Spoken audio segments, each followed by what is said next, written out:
talagang gusto mong magkaroon, i-achieve mo, gawin mong inspirasyon sa buhay.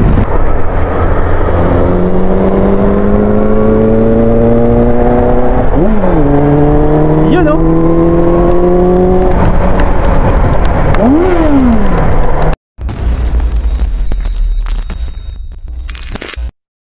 So yun, good morning mga katinta. At andito tayo ngayon sa Bristol Motorcycles dito po sa Cauayan City, ano. At ayan, nakikita nyo napakaraming units. Hindi lang po Bristol, meron pong Moto Morini. At ang pinaka paborito natin yung QJ. Ayan, nasa na ba yung QJ? Ayun. So ito po mga katinta is QJ motor na 600 and 4-cylinder na po yan. At ang kagandahan nito is just a quick tips mga katinta, ang QJ motor kasi is sila ang gumagawa ng mga Benelli motorcycles. So halos makikita nyo yung Benelli 600 is almost same sila ng engine, pero behind that QJ motor po ang gumawa ng Benelli 600.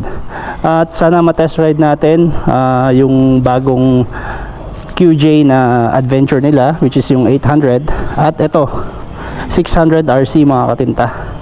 Napakaangas, street bike.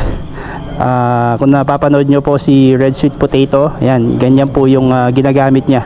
At yung ginamit niya yung nung last boss Ironman. So yan, nandito tayo sa likod ng Bristol. Sir, ano pangalan niyo, sir? Red, sir. Ayan, yan. Shoutout kay sir. Ayan. Sa mga gusto mag-inquire po ng mga Bristol motorcycles, meron po dito sa may Bristol, Cauayan, Isabela or Cauayan City. So ito yung available ngayon, sir. Ayun. Ito, sir, itong SRTC 800. Ito yung adventure type po ng QJ Motors.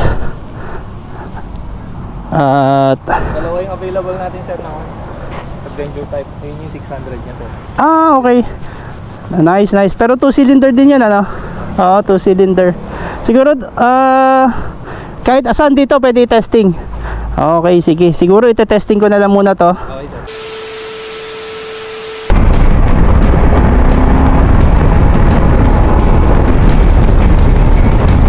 Sarap gamitin ito mga katinta, grabe. Ang angas.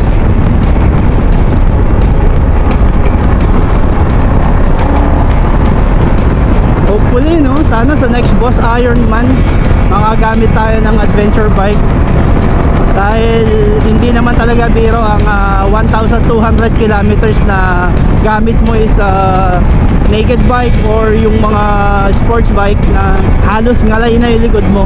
Ito is napaka comfort ng position mo at ang ganda, ang gandang gamitin, napaka smooth.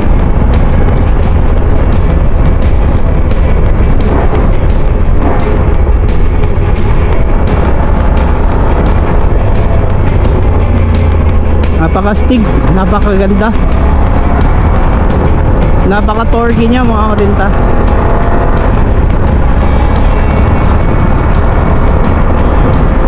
Ito nang isa sa mga bucket list natin, ang magkaroon ng adventure bike. Law of attraction mga katinta. Talagang gusto mong magkaroon, i-achieve mo, gawin mong inspirasyon sa buhay para matupad mo kung ano yung mga pinapangarap mo na magkaroon. Kagaya nga nito, itong SRT 800 Adventure, napakaganda ng QJ motor.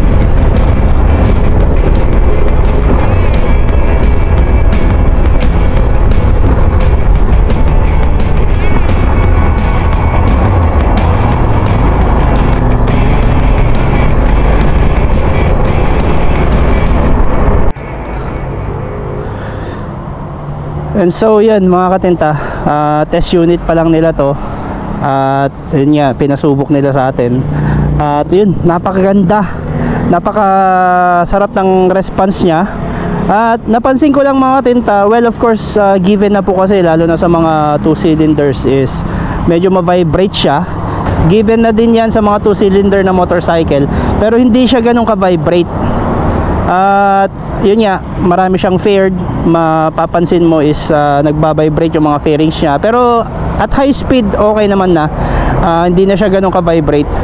Yung comfort, grabe, wala akong masabi sa comfort ng SRT 800 mga katinta. At yun, ikot natin. Brembo brakes. Ayan, naka Brembo na rin siya mga katinta, harap likod of course. Ayan, so ABS, dual disc brake sa harapan. At rim 19 to kung di ako nagkakamali, rim 19 and rim 17 yung sa likod. Tama, rim 17. 800cc 2-cylinder engine. Yung suspension niya mga katinta, napakalambot din. At ewan ko kung anong brand to. Tingnan natin dito, upside down fork na rin to. At wala nakalagay, pero maganda. Okay, Marzocchi. Ayan, Marzocchi na brand. Marzocchi mga katinta is kilala na, lalo na po sa mga downhill bikes, mga suspensions po ng mga pang downhill na mountain bikes. Kilala po yung brand na yan. Kaya pala napakasarap. So hindi lang pang highway mga katinta, lalo na rin sa pang off-road. Goods na goods to, tong SRT 800. Hanggang kailan ba to? Bukas na lang. Ay, bukas. Buti na nakahabol pa ako. Test po natin SRK 600 na 4-cylinder. Ayan. Ito naman po ang susubukan natin ngayon. At tingnan natin kung gaano kasarap. Lalo na galing tayo sa naked bikes. At yung sakto lang yung seat height niya. Seat height niya mga katinta, saktong sakto, hindi siya tinggayad. At keyless na po siya mga katinta. Sarap. Naka-stack pa lang kasi yung exhaust niya, pero tunog niya is napaka-angas na. Yun mukhang mapipilian ka talaga mga katinta kung ano yung gusto mong gamiting motor, no?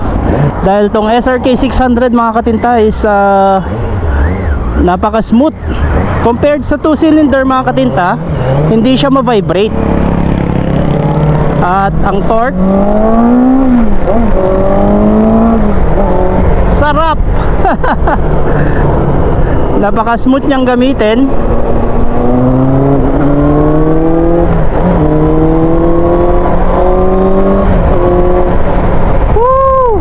Ito talaga ang isa sa mga napakagandang gamitin, ang 4-cylinder motorcycles.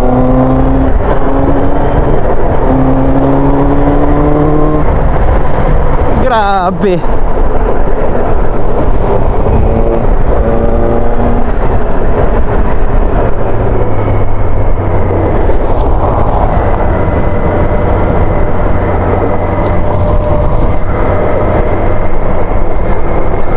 Talaga naman mga katinta.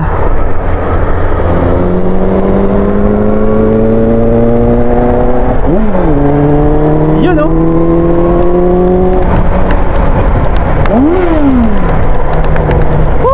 screamer talaga. Napakaangas.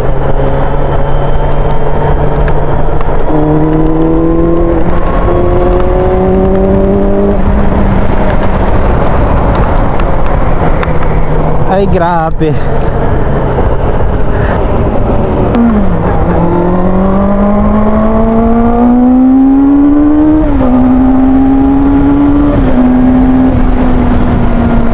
Sarap. Napakagaan niya mga katinta, no? Compared sa gamit nating NK400. Napakadaling i-maneuver. Ang nimble.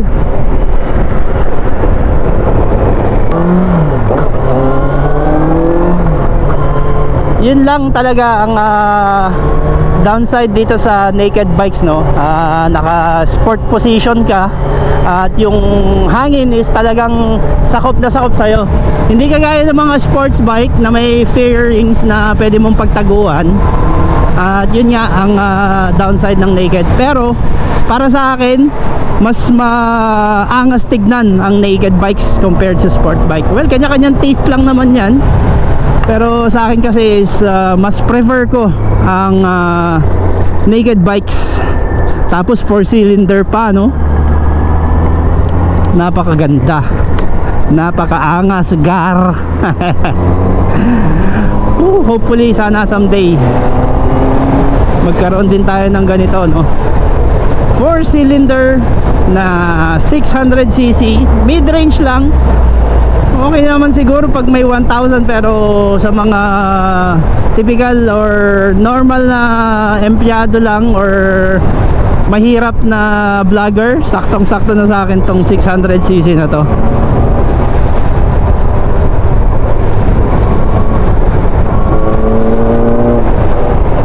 Lalo na siguro pag nagpalit ka na ng pipe dito.